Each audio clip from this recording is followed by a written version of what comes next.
So, congratulations. Thank you very much. Amazing. It was a great day. Been a great season, and very different from the one before, which was we won after. We'd won it after about 10 games.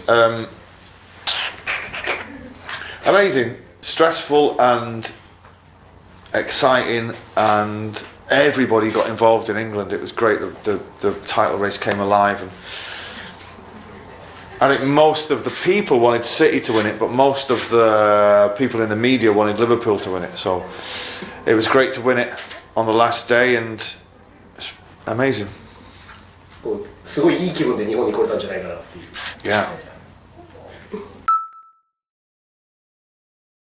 Well, there are, I mean, I'm 52. I've supported Man City for 48 years. For 38 of those years, we won fucking nothing. And then for 10 of the last 10 years, we've won everything. So it's special to win it. Back-to-back titles is just beyond anybody's wildest dreams, and it means now that we're in the elite of English football. And I mean, you can't say enough about the people that run the club, and the special thing is, like, I've become friends with everybody there. I was at the game at Brighton with my two sons, and we went into the locker room with the team, and they were all singing Wonderwall, and it was all great. And my two little boys are there, and it was just a really brilliant moment to stand there. Kind of, my lads have got the trophy. He's like 9 years old, and the trophy's like bigger than he is, and we're just like, it's just a dream come true. It's really unbelievable. It really is.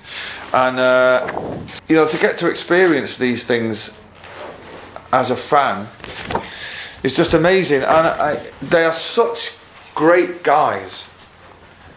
They made a real fuss of my children, and they just won the league, and the stress that went with all that, and my two lads are like this big, and they made such a fuss. And Guardiola is such a fucking guy. So I mean, it's difficult to put into words, really.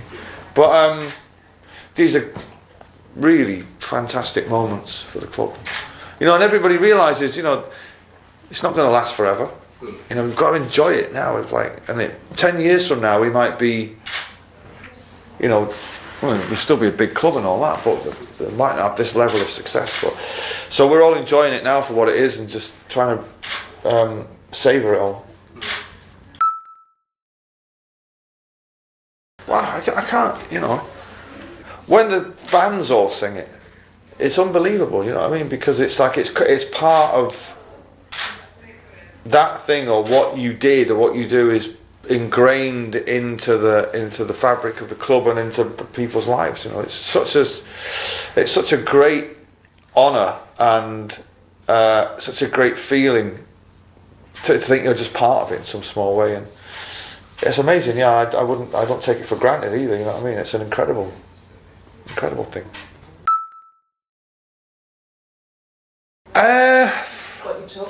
I can't. I was drunk. I can't remember what I fucking talked about.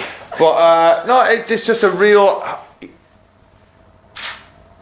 You just feel high. There's a real sense of euphoria. To win it on the last day after going a goal down, it's quite weird because you're in a room with a lot of men who are in their underpants.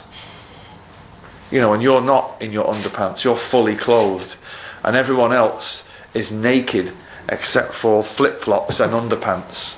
I mean, my wife loved it. But no, there's just a real sense of joy, and you're sharing a moment in the club's history, like a really special moment, and captured on film forever. So there's not, everybody's kind of walking around. Most people have got a beer, and they're just kind of. There's a real celebratory feeling of that they've achieved something, and to go in the players' dressing rooms. They're a weird thing because I've been in a few times, and they don't really allow people in. You know, sometimes the manager doesn't even go in there. It's kind of, it's their place, the staff and the players. So to be invited in is a weird thing anyway. But for the players, because sometimes somebody from the club will say, "Oh, go on," so they can take a picture. And but for the players to invite you in is a real special thing, because you know it's a private thing for them. But it was amazing. The moments to stand out for me is when Mahrez missed the penalty at Anfield, which I said to him the other day. Then there was when we beat Liverpool at the Etihad, and John Stones cleared the ball off the line, and it was like that much. And then when we got beat at Newcastle, and then the very next game Liverpool drew, so it was kind of like, oh, maybe it's not over yet, you know. And to win at Old Trafford, and then the real big standout moment is the Vincent Kompany goal against Leicester, which was just fucking wow. You know, it's just one of those moments where you don't know what to do except just scream. I was in Edinburgh. We had a night off. We're in the middle of a tour, and so there's like 20 minutes left. There's a big TV. I was stood up and walking around the table, just thinking, "Fucking hell, what's going to happen here?" And I wasn't thinking, "Don't shoot." I was just thinking, "What is he fucking doing? What is he doing? Like, pass the ball." And then when he shot, there was the split second, and it is only a nanosecond of silence in the stadium where you're thinking, "Fuck! Oh, it's gone in! Fucking hell!" And then, of course, I ran around an empty hotel room going fucking berserk. But it was a jaw-dropping moment. It was like real special. And at that point, then I knew we would win the league, because that goal had to be significant. Best player of the season, Bernardo Silva. Yeah, the wee man. Yeah, he's had a great season. And the one thing that separates City from Liverpool is Liverpool will always have the player of the year. They'll always have the Golden Boot winner.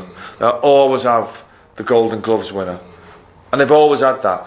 You know, not Jurgen Klopp will get voted manager of the year without fucking question. But we get the trophy. So they have great individuals, and they never win anything. So I'd rather be part of an organisation which is just all about the team. You know, we can say Bernardo Silva, but you can make a case for anybody. You know, Aguero scored another 21 goals. Sterling was outstanding.